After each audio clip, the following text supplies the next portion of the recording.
Madam. I'm joined today by esteemed guest, Madam Chaitu, who's very annoyed that I have taken her seat. And I don't know what to do about that because I have limited seats in the house. Okay. Welcome to the July Conclave. We are going to be discussing an interesting topic, the topic of discipline in dogs. And we recently had a conversation in the Spotlight Talks about boundaries. And there were a lot of things that came up during the talk. And hopefully, over the next few weeks or months or whatever, we will try and unpack a lot of that, both here in the conclave, in the auditorium, during the AMA session. So I highly encourage you to go and watch the recording. And if you have any questions, bring that up during the AMA. And I also know that other students are also doing similar things. Sajanya, I think you guys did, you and Eva are planning to or already did a live on it and the recording is available. Is that correct? Mostly on Bart's personality and expectations of dogs. So it's there on my YouTube channel, Okay. and we have other plans also. Yeah. So yeah, please send me the link to that. I can link it at the bottom of this when I put the recording up. So if people want to catch up, listening to all these talks next to each other may be a good way to kind of immerse yourself in this topic for a bit and try to unpack it. So stay with it. Listen to however many conversations that we can have. Start as many as you can. Let's see where that takes us. And I picked discipline because I know that some of you messaged me saying that the word discipline kind of triggered you, you were not comfortable with it. Um, and so I thought that doing this the true Bach style, let's unpack that, right? Let's unpack it with as much honesty as possible. Let's see where that discomfort's coming from, what our understanding of that word is. Language is an interesting thing, isn't it? We use these words as if they have a single definition, but the truth is that that definition is largely dependent on culture. It's not exactly like we're all um, kind of when we use words, we are all referring to the same thing. We could be referring to different things. And one example of that that kind of came up almost instantly in the talk that we did on the Spotlight Talks was, for instance, we were talking about boundaries, and somewhere halfway through it, or three-fourths the way through it, I realized, and maybe many of you did too, is that the word boundary was being used exchangeably with punishments and punitive methods, right? And here at Barks, we talk about boundaries, but there are no punishments and punitive methods involved. So our understanding of boundaries, and suddenly I was like, oh, we've been talking about two different things altogether. I've been thinking of something else, and you guys have been thinking of something else altogether, right? It's the same word, but we could be looking at it very, very differently. And so I think it's a useful exercise to do this kind of unpacking of the word and what does it mean, based on, and remember, your definition is not the definition, right? That is your experience. And sharing it here is a good way for us to kind of look under the hood, but it's also an invitation for you to question your own definition and say, okay, am I stuck because I created a blind spot for myself because of the way I've defined this for myself? And should this be the definition? Is this the definition? So on and so forth, right? Okay, so I'm going to do this in a very typical Bach's style, which is that I made some notes on questions. I just want to bring that up and have us all discuss it. So as always, please use your hand up or the hand up icon on it. I'm switching back between my notes and this. So if I miss you for a second, I'll come back.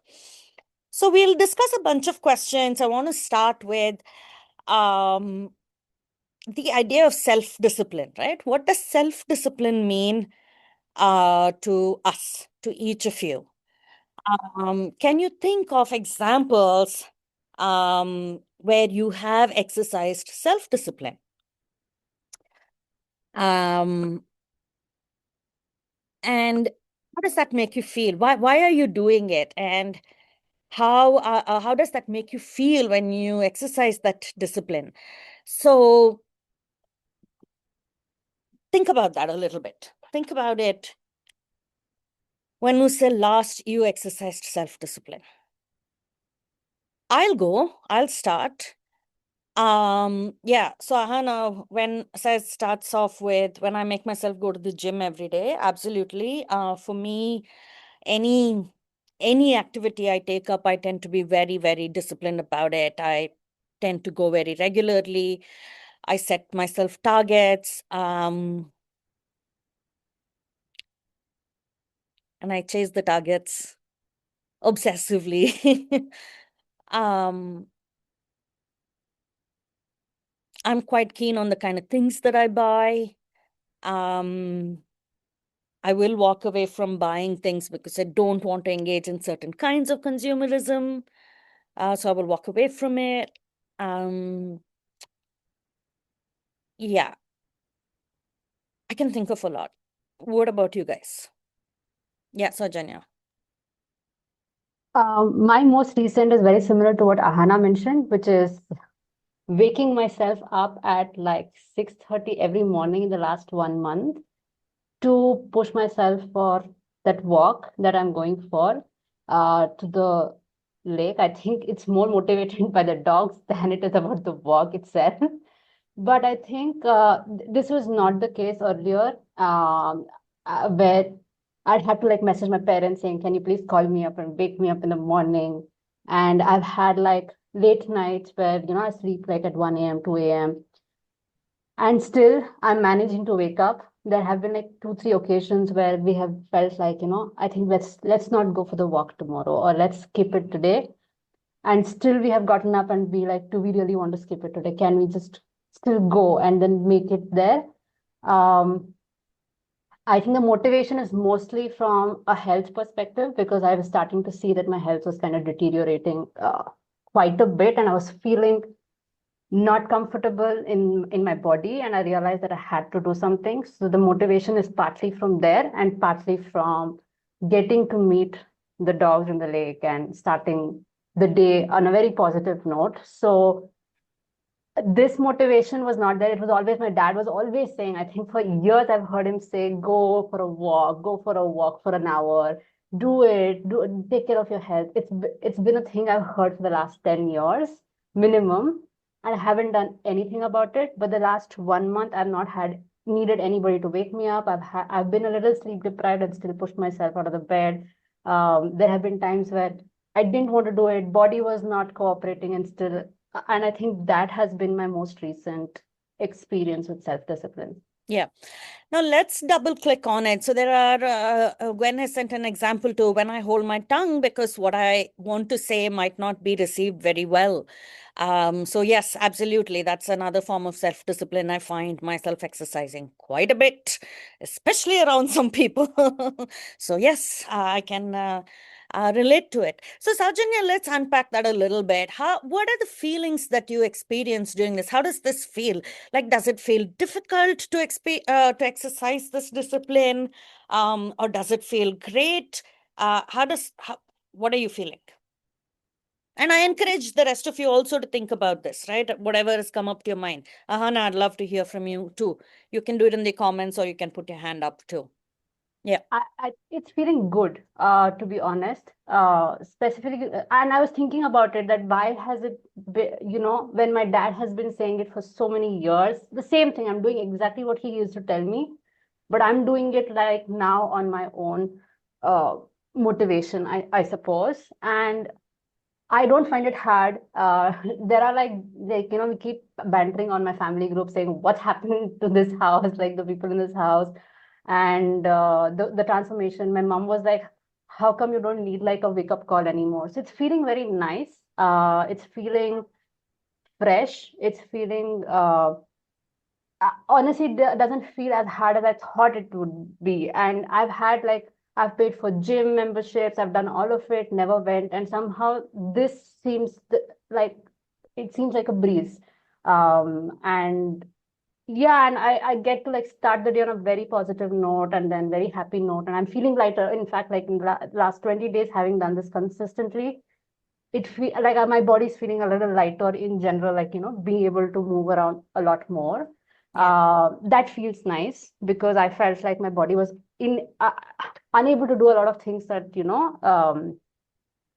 at the start of this journey. And yeah, mostly I've felt a lot more comfortable, and I've surprised myself. I feel quite surprised too about this because I thought that I'm going to like give up soon, or like take the easy way out in the sense of like skipping days and stuff like that. And I've also tried to maintain a balance, like not go like very cold turkey on certain things. Like, so I still have my snacks and like the food that I like and everything, but I've not pushed myself to a point of discomfort, which is also making me feel comfortable.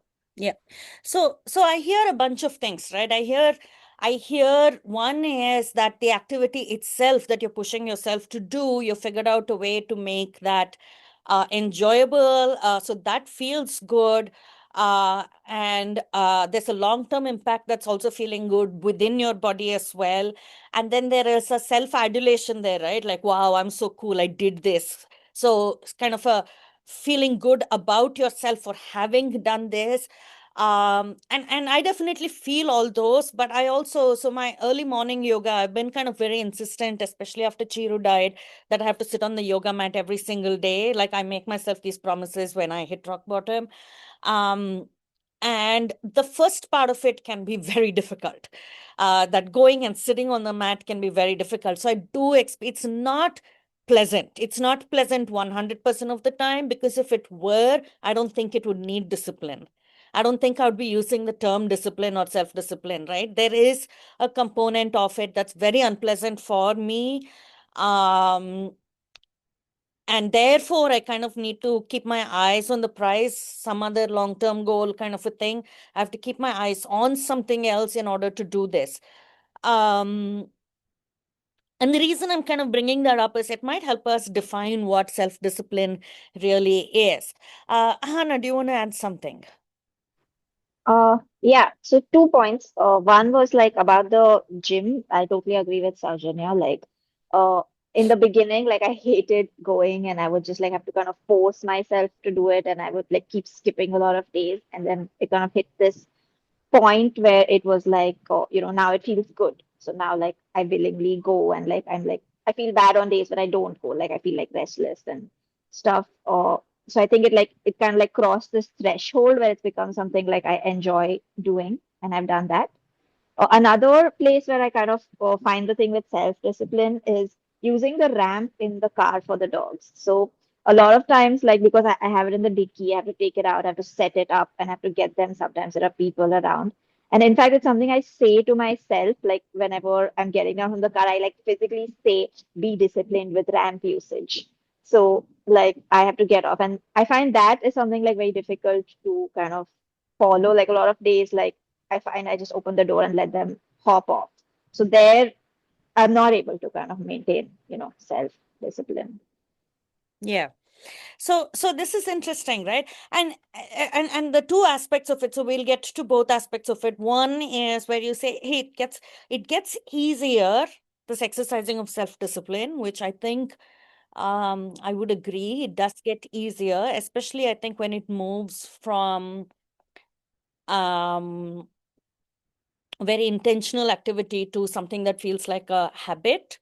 It probably gets easier, probably even gets uncomfortable not to engage in it, because it's a habit. But at the same time, I would still contest that it's different, for instance, from a habit that is purely pleasure, right? So, for instance, You're not going to, I don't think any of you would give me an example saying, I'm very self-disciplined about my drinking sessions in the evening, right? Like that doesn't really work. And I'd assume that it's the pure pleasure aspect of it. There is no pain. There is nothing that you have to push yourself into. So there is something about pushing yourself into, not falling into it pleasurably, right? Like not falling into it sounds pleasurable. You're pushing yourself to do something. So I think self-discipline, the term itself, kind of kicks in where there is that kind of resistance to your instinct. Maybe the instinct is to be lazy, stay back, not do it. And and it does get easier.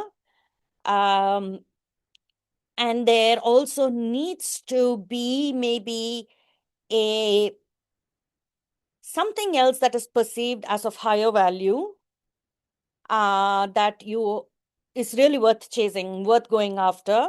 Um,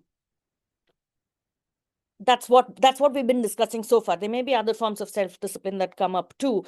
The one that Gwen mentioned is an interesting one as well, right? The talking, which is social norms, the social norms that we exercise self-discipline to follow. Now this is something, and let's look at, for instance, politeness that we maintain here in class. Sometimes I'm going to say some things that you're thinking, oh my God, I can't believe she said that. But you're not going to say it out loud. And vice versa. You ask me a question, I'm not going to say, oh my God, like, didn't I answer that? We do exercise this. This could be social. It could be economical. I don't want to lose students. From your perspective, it could be social. So economical, again, is some kind of a perceived reward, a larger benefit.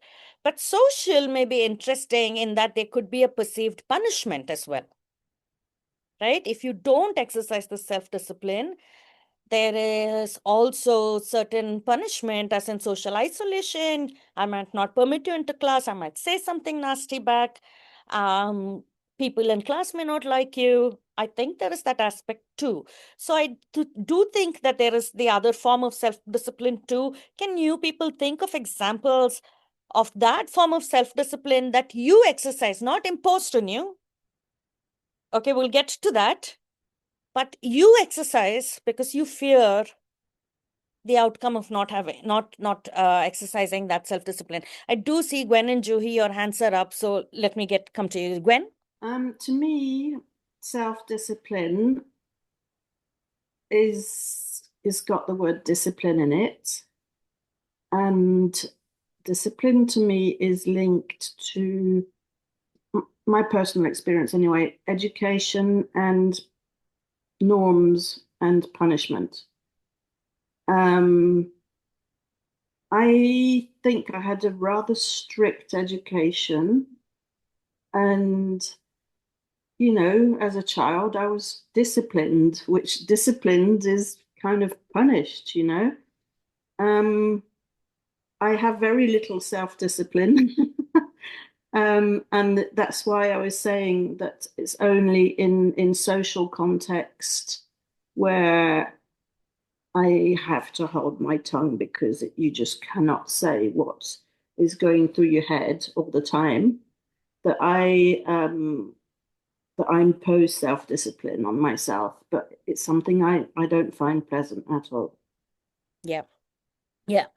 And again, I think it is this two kinds of discipline. And we'll talk about another kind of discipline, which I want. Right now, I'm talking about self-imposed discipline, right? And the self-imposed discipline itself, we're seeing two kinds. One is because you have long-term gain on the other side, and the other is you fear the outcome if you don't do it.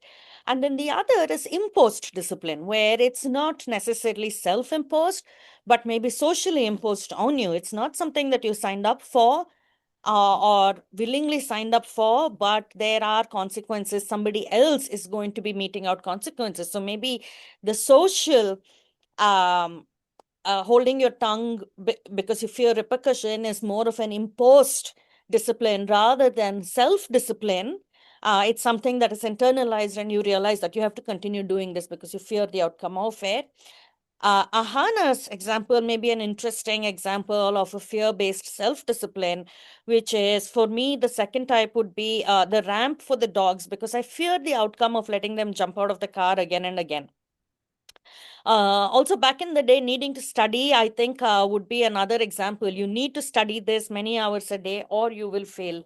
Um, and that's an interesting one. Or you will fail. For some people, it could be imposed discipline. For some people, it could be self-imposed. Uh, it's an interesting when one becomes the other, when the fear of failure becomes not something that is being subjected on you, but is an internalized fear for yourself. You fear failure. Nobody is hitting you. Nobody is like, but you need to excel at this, right? So when did it become self-imposed? Um, yeah, it's an interesting, I think this idea of self-discipline can also kind of transition if somebody imposes it on you, and this is an important one. Somebody imposes it on you long enough, it becomes an internalized one. And with dogs, immediately the idea of crates comes to mind like that, right? Like, but we'll get to dogs in a bit. Let's stick to humans for a while. Yeah, Juhi, I have Uh, two wasps that are dancing on the screen and it is freaking me out. I'm watching them, but I'm going to try and concentrate on you. Yeah. yeah, I wouldn't have been able to sit if that was happening. Yeah. Yeah. Um, yeah, so two things. I mean, one very similar to what Gwen said about, like, even for me, when you say discipline, school comes up first, right? Like, and like, it's almost a way, like, to control a crowd. I mean, they had to keep us in line or whatever. Like, how are you going to control that many kids in a school? That was one. And the second thing was with what Saujanya said. I mean, with this exercise, like it's been my struggle also, like forever. So I can relate to that very well. And like no one really asks you, like, so many times it's been like, okay, you're not doing this, your lifestyle is unhealthy, or whatever, these comments come up, but then, and they're like, oh, you don't have self-discipline to do this, but no one's asking you why aren't you able to do it at that point of time? There could be so many things going on. No one asks, like with chronic stress, like what we studied, right? Like something could be going on, what's happening in your life, like, and it's just labeled as lazy, Yeah. and those things are not asked. And then you think, okay, you don't have discipline. And then Yeah. again, that negativity starts coming around, or you feel like, oh, do I really don't have self-discipline? Why am I not able to do this? And then, like Saujanya is saying, right, like now you're able to go. So is there like, are you in a better place right now in your life where you're able, like, it's easier for you to do this? Yeah. So that was coming. Yeah.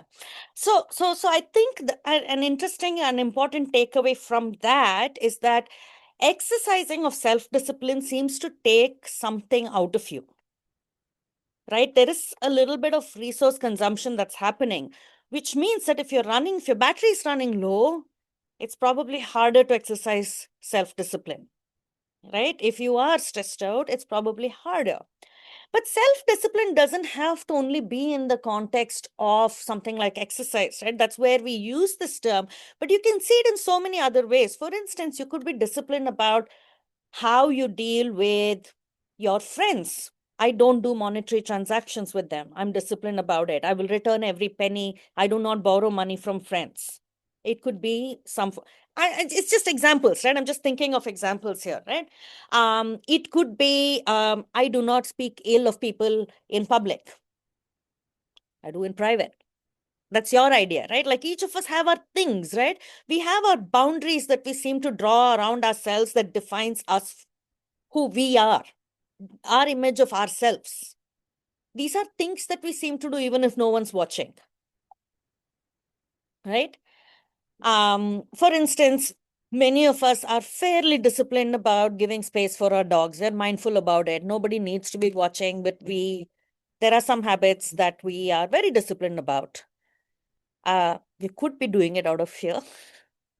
I don't know if you're afraid of your dogs, if you're afraid of me. But I'm going to venture into guessing that's not the case. I think there are some of these things, for instance, dragging myself out of bed no matter what to feed my dog and seeing her pleasurably eat it was not fear-based at all. It was pleasure-based, right? It's a very nice, I know that I'm going to feel good when I do that. A lot of us have been disciplined about slowing down. So to counter that argument about laziness, right? I'm trying to be disciplined about being more lazy, right? Just slowing down a little bit more, taking time to pet my dog. And so many of us have been put through the grinder and work so fast that it's difficult for us to slow down and say, I'm going to just be disciplined about the fact that every time my dog comes and looks at me, I'm going to peel my eyes away from the computer and look at the dog and have a conversation. And in the beginning, this was difficult for me. It required certain amount of self-discipline, right? So yeah, hand signals, using of hand signals requires certain amount of self-discipline to remember it, to put guardrails around yourself, to remind yourself, to remind your partners. I don't know what you've had to do to put some of these habits into place, but I think you've done it with effort, which I think would be called self-discipline. Okay. Discipline about my shopping habits. I'm trying to figure out. Yeah, what that means. Okay. Amazon excessive usage. Oh, yes, trying to, yeah, absolutely. I'm attracting a lot of wasps around here. Okay, so let's look at the kind of discipline that's not so nice, right? Which is a discipline that is imposed on us.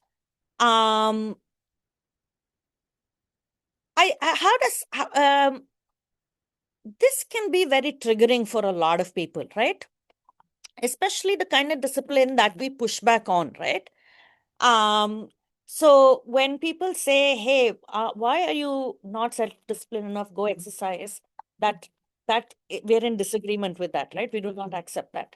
But turn that around and reach a point what Saujanya has reached, which is to say, or Anahana has reached, which is to say, I'm feeling good about it. I like this. I think I want it. Then suddenly that's not really in conflict. That doesn't trigger us. So frequently, and I don't know, think of examples. Think of examples of discipline that's enforced on you that you do not like and doing it grudgingly, the ones that trigger you, right? Why does it trigger you?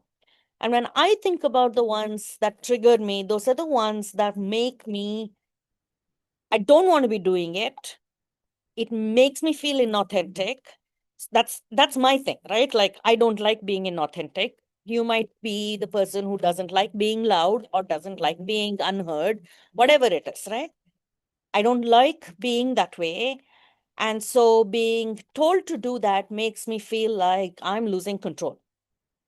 I'm losing control of myself. Somebody else with no chains, no violence is able to impose this kind of control on me. It's supremely disturbing for me. That's what triggers me. Let's talk about our triggers. Satanya. Very recent experiences. I love this session. So last year I did take up a full-time job, and the idea of the job, like taking it up, was for not putting a lot of pressure on my dog behavior consulting business. So I was like, this is going to bring the money because of corporate, and then this I can do whatever I want to do without the pressure of it. And I did it for some time. I was like, the goal was like the money, the financial freedom. So I was like, yes, great, I can do it. But I could sustain it for like 3 months without problems. Post which I was like, corporate life, I cannot handle. The fact that you need to have a corporate mask was something that I was not comfortable with. The ethics of it, the fact that like there were so many conversations we were having in the circles in office, which was in contradiction to what I would believe or my belief system and stuff like that. And then over a period of time, I think it started hurting me in terms of my mental health, which kind of hurt my physical health. I was not going to office, regularly. And I've had like conversations after conversations with my family saying, you just have to like get up and, just go. We all do this. And this is not, you're not the first person who has problems in office circles. You just have to push through things like that, like get over it and then move on. And I tried that also for some time, was unsuccessful. And I knew when I got into this full-time job, I knew that I'm giving myself a year to figure out if this is for me or not for me. And I realized a few things along the way, that full-time work is not for me. Full-time office work is not for me. And I think having to make peace with that fact took a while. It was hard. I had to hear a lot of things like, like everybody does this. You're like, or like make peace with your choices and stuff like that, which is, you may not get the kind of financial independence and freedom that you are hoping for, stuff like that. But I think it was very hard to be disciplined about waking up and showing up at work day in and day out, irrespective of how I was feeling. And that's something that I just couldn't. And then I think at one point I had to make peace with the fact that this is who I am, this is what I feel comfortable with. And this is not something that I need to push myself to do at all. It's not necessary for me to do that. Yeah. And it's really interesting that you said, my beliefs, the beliefs in office were different from mine.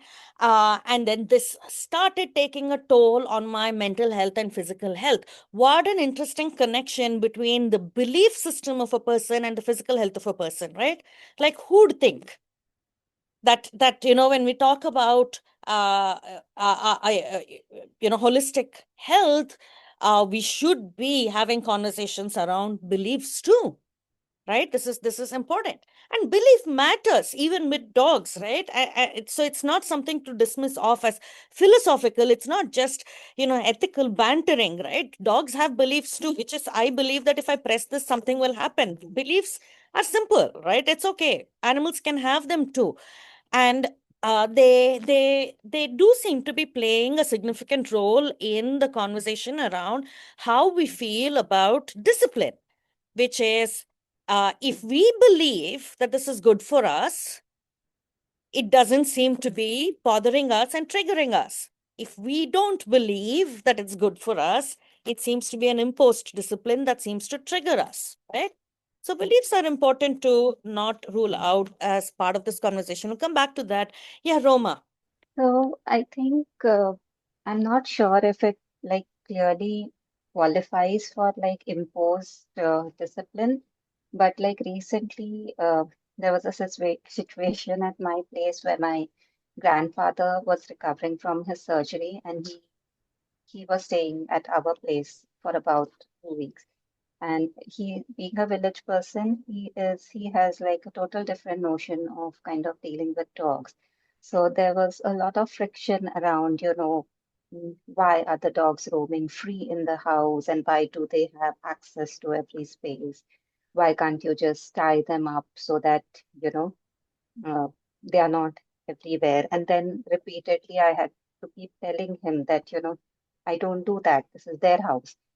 And you know, but then because he's old and he was unwell at that point of time, so he's raising his voice, or if the dogs went near him, he trying to shout at him, and then me again going and telling him that, Marvel is sensitive to sound, so, please talk softly with her. Don't do that. And this happening over a period of time made me feel helpless in my own house, where, probably, and of course, because my dogs were also uncomfortable. So although, I didn't do anything what he was wanting me to do, but we were all affected for that period. And I kind of felt very helpless because I couldn't do much about it, which in turn could probably, I had my issues with, I would have a migraine attack, or I would, you know, I lost my appetite and things like that. And And so did Marvel, who especially gets affected by these changes. Yeah. Yeah, absolutely. Um, yeah, so I think these Kritika's example too, and Hana's example of doing jobs, Gwen's example. So yeah, job seems to be the top category there of, discipline, exercise discipline where you do not want to be, and I'm guessing the feelings of frustration, helplessness, loss of control, those are the feelings that come up. Anything else that comes up on imposed discipline? Any other feelings that I'm missing out on? Stress? Anyone else have felt anything else around self-imposed discipline or imposed discipline? My mind says that we have pleasure and avoidance of pain of some kind on self-imposed discipline. Whereas something that's imposed on us, kind of forced on us, where it hasn't been internalized to us, where we don't believe that, we should be doing this, that there's a lot of stress experienced around that and frustration and so on and so forth. And discipline can move from one to the other also, it seems. If it's imposed on you long enough, it might start feeling like a self-imposed thing, even maybe pleasurable too. Fear of consequences would definitely be under imposed. But if you internalize the consequences with morality, where you believe in the consequences as being morally justified, then it's probably self-imposed. That sounds like a mouthful. Let me just say that again. So if the consequences are something that you've internalized, right? And you believe that, yeah, I deserve to be punished for this. Then you believe that. There are things I do think so. I think if I do something horrible to somebody, I deserve to be punished. That is a self-imposed thing, right? I do believe that if I cause physical harm to somebody, I deserve to be punished. Or let's say I say something mean to you and you don't talk to me for a month, I deserve that. So that is me attributing moral values to the consequences and accepting it as aligning with my morality. So you could have fear of consequences, but it could still feel aligned with your value system, in which case it doesn't feel lead to that kind of build up to frustration, or at least that's how I'm processing it so far. Unless you guys give me an example otherwise. Yeah, Saujanya. And then Juhi, I think I saw your hand go up, but let me get Saujanya and I was just thinking about situations where, for example, political conversations or like social conversations where you're not aligned with the people you're talking to, and it doesn't justify like moral justification is also not part of it. You haven't even like internalized this morality that the others have, but you still impose self-discipline, or I don't know if it's others imposing discipline on you, but you don't say anything to maintain peace. For example, I don't tend to have conversations of political nature with my family. It just doesn't come up. I don't bring it up because I know I believe something else. I know my, family believes something entirely different. I know that that conversation is going to trigger, a lot of heightened conversation, and it is going to disturb peace, and peace being the, I guess, ultimate goal of it. yeah, I think that's the reward or the punishment. The consequence there is peace. And I think that if you have internalized, if there is a moral attribution to peace, being morally superior to lack of peace, right? Like peace is better than not having peace. If you have internalized that, if you believe that, then it would be a bit more of self-imposed discipline. You don't feel bad about it. But if you haven't internalized that, you don't value peace that highly, you maybe value truth more highly than you value peace, then it could either be, it could feel like it is sort of imposed on you, right? Yeah, because there's a lot of conflict, Yeah, because I don't believe that we should sit peacefully around such conversations. yeah, I don't believe that we should keep quiet about yeah, it. yeah, Discourses are important, and some of this is really important conversations that you need to have. yeah, But there is a little bit of an imposition of need for peace, yeah, and so there's a constant conflict that I am holding back my view, yeah, which I don't feel comfortable. So there's like sleepless nights yeah, about not having to talk about yeah. these kind of things. Yeah, yeah.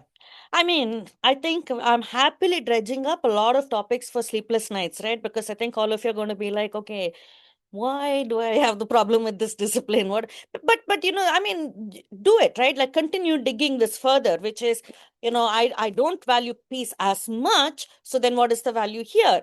Is this imposed on me? If so, is there a consequence? Is peace the consequence, or is it social isolation that's the consequence? Which is that if you don't maintain peace, you will be socially isolated. So is that the consequence? Or social acceptance and isolation is the consequence, right? And is it out of fear of isolation or the joy of belonging? For what are you doing this? There's a really powerful idea in the book that I'm reading that says that individuals need to lose. I'm going to find that quote, but to the effect of individuals need to kind of let go of parts of themselves to belong to the collective. It's a mandatory requirement of the collective.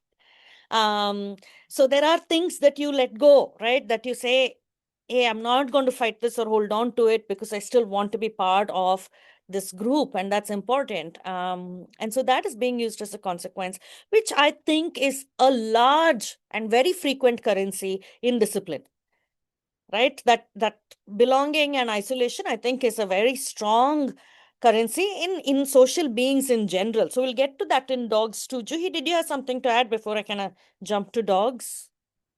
Just a small bit about like it's going back to the what you're mentioning about how what discipline means like in language. So for me, like if like I didn't realize it's discipline when you mentioned like okay, like when we're doing this for the dogs, right? Like okay, I'm waking up at 6:30 every day, even though it wouldn't not be my ideal time to wake up, but I do it anyway. But I still, I would have never looked at it as discipline because I'm also enjoying doing that.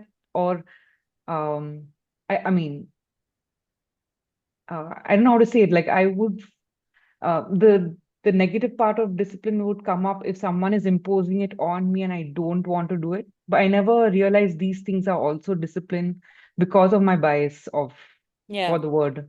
yeah, yeah.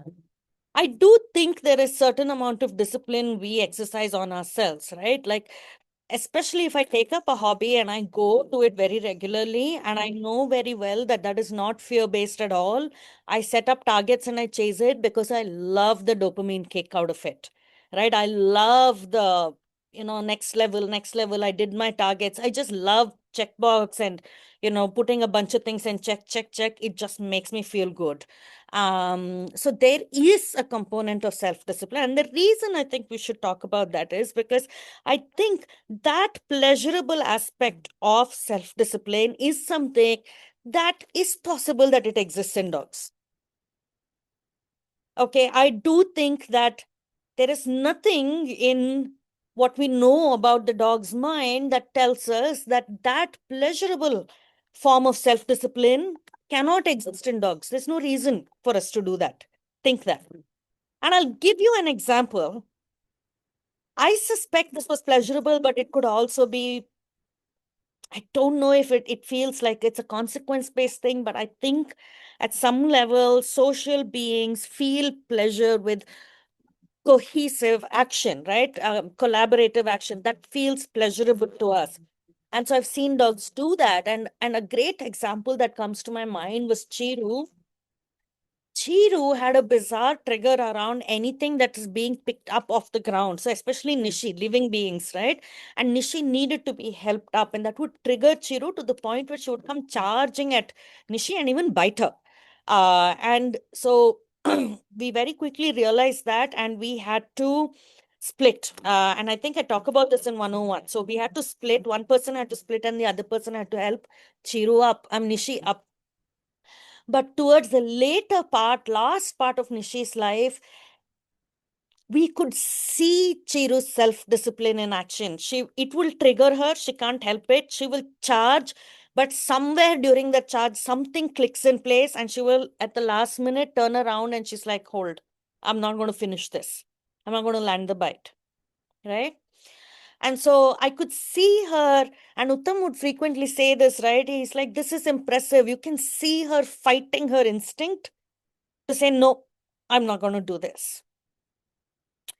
And when I look at Chaita with all her daughters, and they have conflict, they're a family like any other family. They have conflict with each other. They know where each other's buttons are. And I can see them kind of respecting that to say, okay, I get it. Like Iti has lots of buttons everywhere, right? She needs space. And so she'll start growling for no reason. She's sleeping here, and anybody even tries to walk through, she'll growl. And I can see all the other three, at least these two, the mom and daughter, have learned to say, okay, I'm not going to respond to that. I'm not going to take offense to that. I'm going to turn my head, walk away, slow, freeze. You can see that walking, they navigate that space around, or even walk away saying, I don't want this. I'm going to go sleep in the other balcony. I don't want this.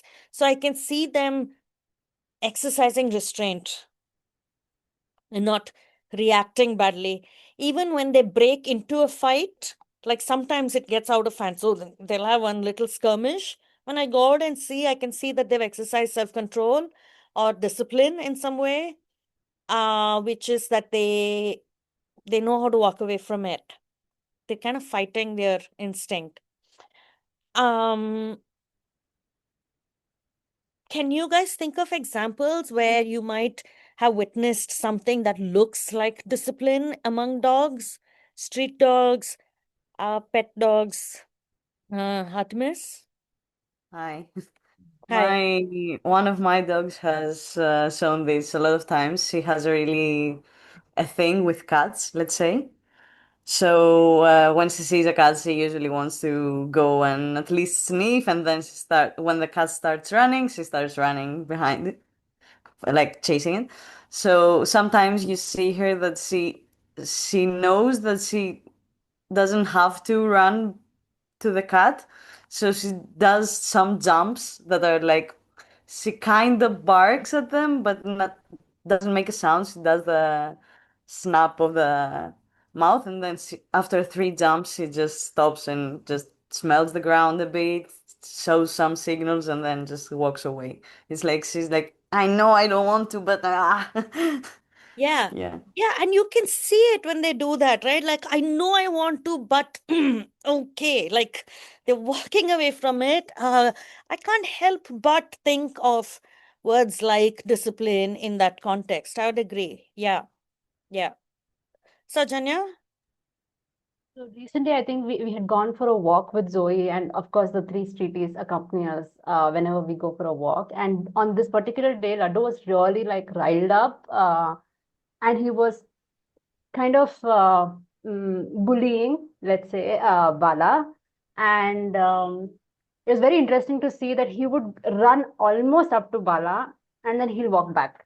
There was no, in terms of no escalation, no like barking, growling. And Bala also would like maintain that peace of not escalating. Like he knew he's coming towards him, but they're friends. They're all three of them are friends on the streets. And that day it was just Laddu being like a little upset about something, I don't know what, and he was taking it out on Bala. And there are like I have video of him doing it multiple times, going towards Bala and be like, "Oh, I'm not going to like escalate this." And like, that was one example that came to my mind. The other was we recently witnessed a very heightened conflict of the lake dogs where a new dog ended up, and there were like 10 dogs that charged towards this one small, looking dog. And there was a lot of like growling. There was like a lot of like, cornering this dog. And, people managed to get the dogs away. This dog walked away, but none of them kind of followed this dog and cornering the dog again while she was still in the vicinity. So I think that was another bit that we saw. And there was one dog that we see in meat shops. That this dog hangs out and then it gets like chicken feed from and literally around meat. And not once have we seen this dog like go mad around the meat shop getting all the meat there. So I think these are like three examples that comes to. Yeah. An example that comes to my mind straight away is most of our dogs are very disciplined about where they poop and pee. It's a self-imposed rule of some kind. They're quite particular about it. I know people train dogs to do it, but most of us don't, and we still see that. Right? I mean, most of our examples are untrained examples, so they're precious examples, right? Because so it does seem like there is some kind of disciplined behavior. Now, the question, and they follow some interesting patterns that we thought of earlier, right? Like with Chiru's case, this thing of her exercising self-control in this situation would not be possible if her cup is full. And we spoke about discipline, self-discipline also having that same quality, which is with humans as well, which is, if you're not in that place, this seems to be a higher resource faculty that cannot be utilized if you're not running on high power, right? If you're your battery is low. There also seems to be, I mean, I don't know if it's pleasurable, and I think it's an interesting area to explore. Hint, hint at all the backbed, everybody who's here. This is a lovely area to get into. I would argue that there may be some social interactions. I think what Chiru was doing had some component of pleasure involved in it, which is either she patted herself on her back for having done something. But then what is this something? Is this something that she believes is good or right? Why is she doing this? Is it tied to her belief system? We circle back to that concept of beliefs that we spoke about. Is this a belief system? Is there a moral belief here? Don't gawk at the idea of beliefs in dogs, because social animals do have some things that are considered acceptable and not acceptable. All social animal societies have this. They have social rules. They are expected to adhere to something and not adhere to something. And there's some kind of an internal policing that these animals have to follow in order to follow the rules of their group, right? So the idea of self-discipline itself does not surprise me. And if we came back with any scientific evidence saying dogs are able to exercise that, I would not be surprised.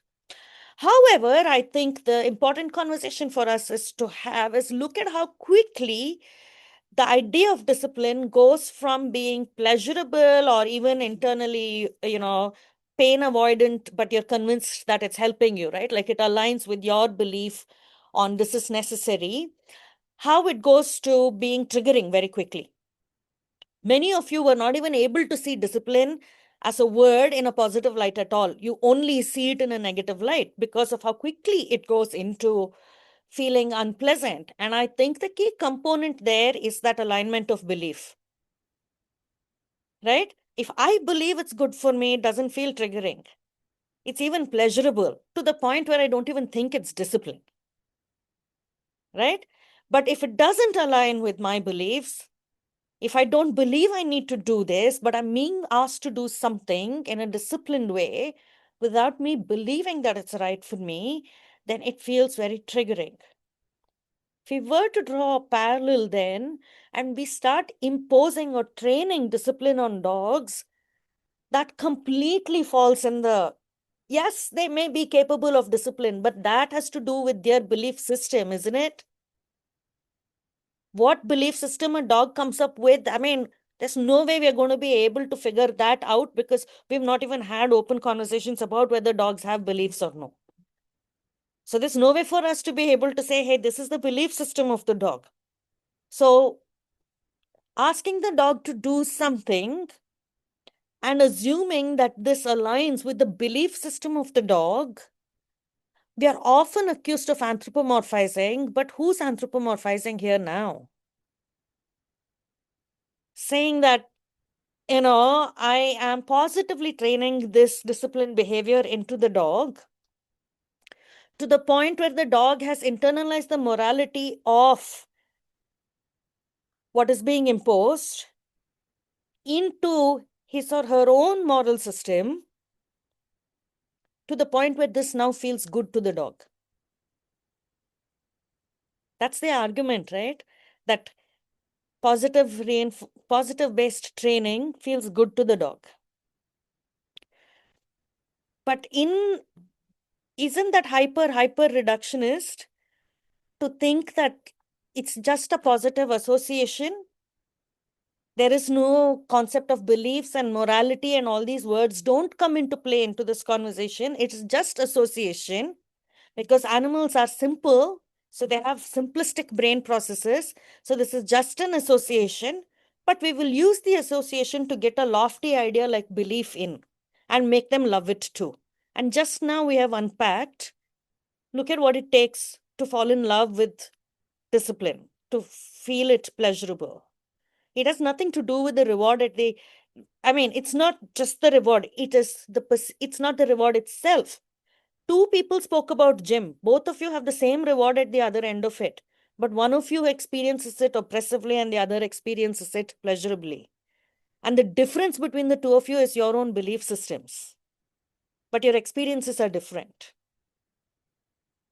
Right? Dogs may very well be capable of discipline. If that's the argument that we're going to make, yes, possible. But if we are going to extend that, then we should be talking about all the other aspects of this, shouldn't we? We should be talking about beliefs. We should be talking about morality. We should be talking about internalized morality. My dog is disciplined enough to go into the crate when there's a guest. At one point, this was imposed. You're telling me, but my dog loves the crate too, which means that there has been a alignment of beliefs. That the dog now believes what you once believed, which is that this is good for me. And therefore it's pleasurable. I mean, that's some mental gymnastics, if you ask me. I'm not saying dogs are not capable of it. Maybe they are. And I'd love to explore this more.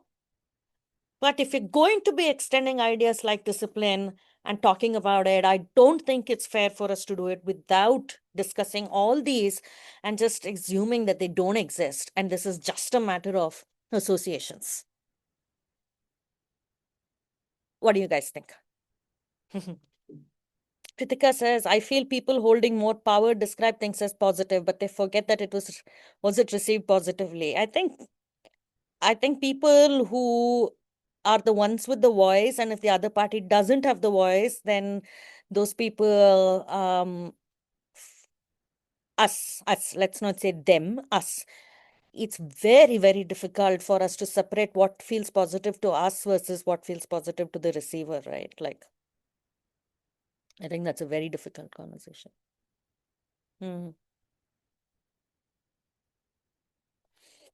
Do you think self-discipline in pet dogs can occur only if they're given a choice? Absolutely. I think if there isn't a choice, then it isn't self-discipline, right? If there isn't a choice, it is imposed discipline. It's quite clear on that. But even the idea of self-discipline, I think there can be imposed discipline that turns into a habit.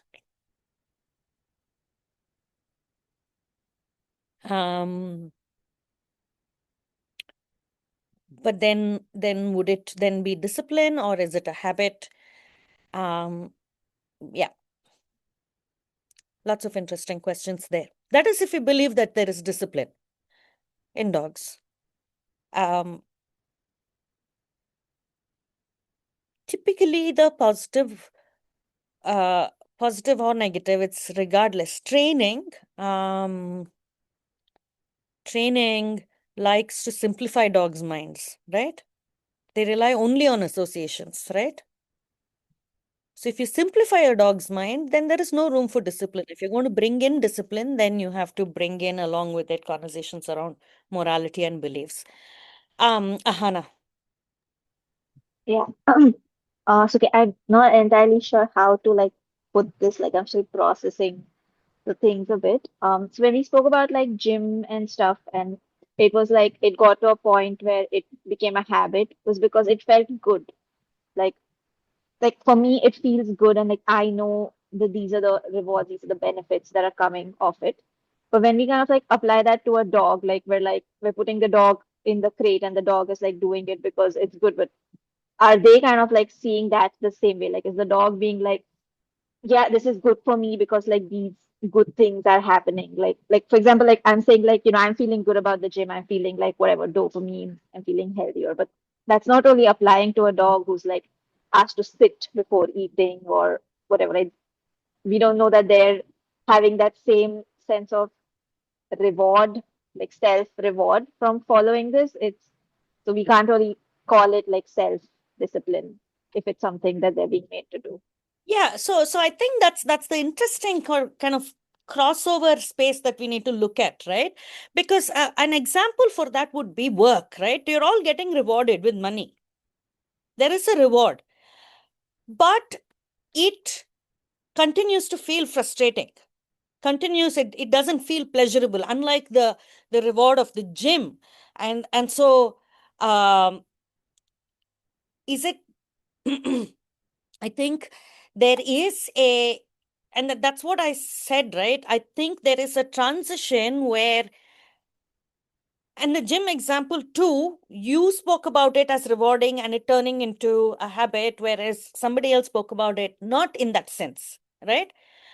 Now, we all know that if you actually worked out, you'll feel good. We all know this. This is not a factual discussion, right? But why does gym feel good to you and work not so much, despite the fact that there's reward? Is it only the existence of a reward? That's what I'm trying to say. I don't think so. I don't think it's just the existence of a reward, right? It's also your own alignment of beliefs that this is good for me,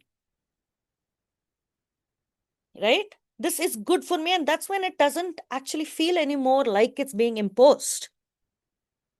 And that good and bad is a moral thing, right? It's judgment, it's moral judgment that this is good. And that the idea, and it is being attributed to a belief, right? So that's, to me, that I think is kind of a lot of mental gymnastics that prevents me from assuming that I will be able to transition a reward-based habit into a self-imposed, enjoyed self-discipline. Let me try and say that again, right? An example of this is, I would be very skeptical walking into a situation where something is being imposed on you. So let's say that you're being asked to speak a certain way that you do not like, maintain peace when you do not want to, work when you do not want to, and then say, I'll figure out a way, and you're being asked to do this. You don't want to do it. It's not aligned with your belief system. And it's this discipline is being imposed on you. And I come in and say, I'm going to be able to find a way to get this belief system to align with yours, or yours to align with this, to the point where you find this pleasurable. I'm going to get you to believe that behaving this way is so good that you will enjoy behaving this way. You will enjoy dressing this way. You will enjoy talking this way. You will enjoy working this kind of a job. I'm not changing the job. I'm changing your belief system to the point where you start enjoying this. And I will use that with the reward and punishment system. I'm going to change your belief system. This is what we're saying when we say that we can train dogs to start enjoying that disciplined behavior. We are saying we will use a system of rewards and punishments to change the dog's belief system to get them to believe that this is good for them. It's morally right? It's good for them in the long run.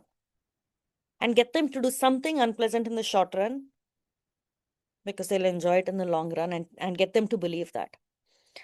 I think that's a hard sell. And to me, I think that's one good reason why I would not go down this path. I would love to continue to sit and observe dogs and observe instances of self-discipline and document what I'm seeing and marvel at it, saying, okay, the concept of self-discipline seems to exist in a dog. And even if I found adequate proof to convince me that dogs are capable of self-discipline, I'm still not convinced that we have the magic formula to convert an imposed discipline into a pleasurably experienced self-discipline, because I think there are other issues like beliefs and morals that are involved that we are still not even willing to talk about. So unless we get into that conversation and understand that aspect better of social animals, I don't think we are in a place to believe that we are in a place to claim that we have cracked this transition.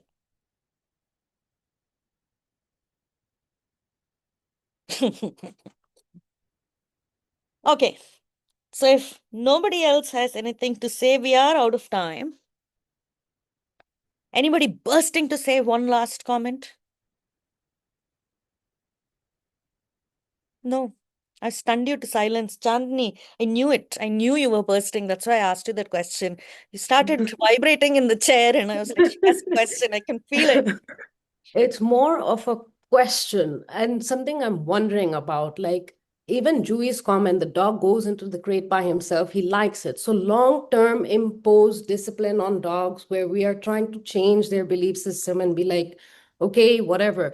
But then, how for the dog? How do they go from this habit that was imposed on them to kind of exploring their own feelings about it, like their authenticity? Are they able, or not really are they able to? I feel they would be able to, but how would you be able to help a dog that believes at this point that going into the crate is, what they, to, being themselves, like, No. to. So that's the thing, right? I hear you, and I don't think, sorry, I cut you short a little bit because we've kind of run out of time, but I want to answer this question though.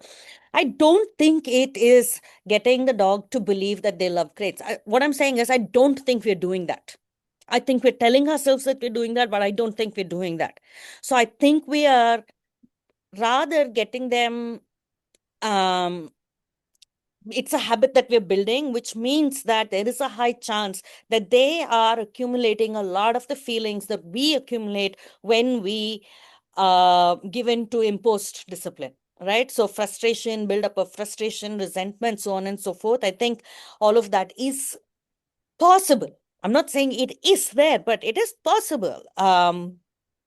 Uh, and with habits, I think if we want them to explore their own feelings around habits, the only way to do it is break the habit first. Get rid of it, get rid of the crate, get rid of the crate for long enough, 1 month, 2 months, 3 months, get them to discover other ways of coping with whatever's happening, and then reintroduce it to see how they feel about it. Some will slip back to what they're familiar with, and that's okay. There's nothing wrong with it. But it's an interesting exercise to do. But many will also turn around like, oh, I can't believe you brought that one back again. Triggers all over the place. Right? So I think I would do that, but do it very, very sensitively, because taking away a safety net like a crate could also be very disturbing for some dogs, if that's what they've kind of, internalized. Mhm. Yeah, I'm also wondering about parallels between education system prepping us to become resources to a capitalistic world and training dogs from day one and believing that this is the way and this is the good thing for humans to work corporate life and dogs to be trained. Um, and only a few question this. See, eventually this comes down to that, right? And that's why I brought up morality, because once we bring up morality, we have to then sit down and talk about it and address the elephant in the room, which is that so much of our morality today is based on capitalistic systems. So, for instance, industry is considered, being industrious is considered good, and not being industrious is considered bad. Being monetarily productive is considered good. Being non-monetarily productive is invisible and not even considered a thing, right? Like, trigger for me. That's a trigger for me. Conversation on another day, we can have it. I've just come back from a big fight around that a few months ago, and Yeah, but I think you see what I'm saying, right? Which is that morality isn't a hard fact. Okay, we've had discussion around ethics and morality, and we repeatedly see what a gray area it is. And that each of us, based on the culture that we come from, decide to pick this shade of gray works and this shade of gray doesn't. This is good, this is bad, right? And I think dogs do that too. That's like the coolest part of this whole thing, right? I think dogs do that too. I think it's a social thing, a social being thing, that we have these arbitrary rules of good and bad and ugly and so on and so forth, right? But I think when we start thinking that our rule system and belief system is somehow a real thing, like a palpable, real object thing, and that we make an assumption that all animals experience morality the same way and understand morality the same way and value the same things as right and wrong, I think that's where it becomes highly problematic. Okay. We're quite out of time. Isn't this a really interesting topic? Like, I started thinking about it and my mind just blew. So I'd love to hear you. I mean, please keep mulling over it and I'll put the videos up. You can comment there or even have a discussion on our groups. We can continue talking. Okay. All right. So next week we're going to have the AMA. So I will see you then. And if you have any more thoughts around this topic or the spotlight talk that we did on discipline, and if you want me to, I mean, on boundaries, if you want me to pick up something and address it in the next coming conclave, I'd love to do that. So yeah, keep me posted. All right, guys. See you. Thank you so much for attending. Bye-bye.